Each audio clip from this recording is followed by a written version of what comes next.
Mengapa dalam hukum waris bagian laki-laki itu lebih besar daripada perempuan? Bagus. Ini Jika bisa alasannya dijawab. karena laki-laki menafkahi, Ya. bagaimana dengan perempuan yang juga bekerja dan juga mandiri? Bagus. Koi bisa jawab nih. Oh.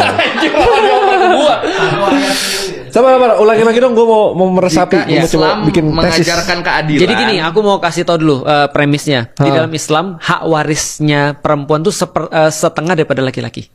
Oke. Jadi laki-laki kalau dia dapat satu, perempuan dapat setengah. Nah, tadi pertanyaannya adalah nggak adil dong. Iya. Padahal kan sekarang sama-sama perlu nih. Iya. Nah, gitu. Bukan sama-sama perlu doang. Kalau case-nya misalnya dua-duanya bekerja sebagai Iya. karir dan dua-duanya Iya, menghasilkan itu ada. yang sama. Iya. Oke. Koi. Sebenarnya jawaban saya di bank di sini nih. Kalau di pemahaman saya balik lagi karena emang laki-laki itu kan penafkah kan dia. Betul. Kan. Nah, sedangkan perempuan nanti setelah dia dapat warisan, dia bisa jadi dinikahi oleh orang lain, dia dapat harta lagi dari situ kan.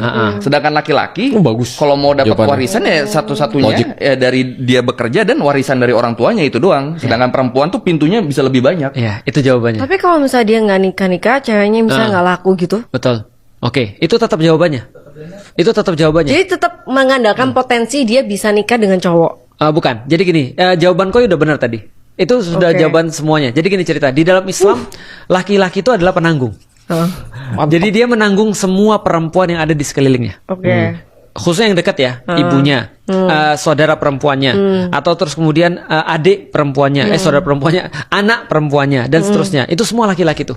Nah artinya ketika seorang laki-laki dapat duit, itu bukan duit dia, tapi duit siapa? Orang tuanya. Duit, Yes, sorry, aku nggak ingat. orang-orang yang dia Orang-orang di tanggung. sekitarnya yang dia tanggung. Orang-orang yang dia dia tanggung. tanggung. Kayak aku nih misalnya, inget gak yang aku bilang aku dapat duit? Itu aku kasih ke siapa? Ummu Alilah. Karena ketika aku dapat duit, aku kasih ke dia, dia nanti membelanjakan untuk kemudian rumahku, kan gitu kan ya. Nah kalau aku perlu nanti untuk bayar segala macam, aku bilang sama Ummu Alilah, aku perlu untuk bayar ini, aku perlu untuk bayar ini dan segala macam. Berarti duitku bukan duitku kan, tapi adalah duitnya mereka. Tapi begitu perempuan dapat yang setengah itu duit mereka pure. Bukan duit siapapun. Dia nggak berbagi dengan siapapun.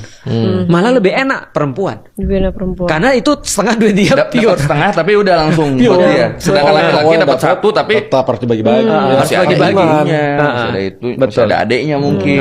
Kecuali kalau laki-lakinya dia bener-bener anak tunggal yang gak usah berbagi, nggak bisa nanggung ya itu mungkin beda. Cuma itu kan case-nya kan nggak bisa kita pukul rata Iya. semua kayak gitu. Nanti kalau sudah jadi ukhti Feren nih misalnya nih, ya ukhti Feren nih. Nah nanti besok kenapa lu jadi begini? Kita ucapkan Amin. Nah, jadi kalau nanti jadi ukhti Feren nih misalnya, lu punya suami nih misalnya, suami lu punya uang, itu uang lu. Oh kayak gitu. Iya, tapi kalau lu punya uang, lu nggak ngasih suami, nggak apa-apa. Suami nggak bisa maksa. Ustaz, yang senyum istri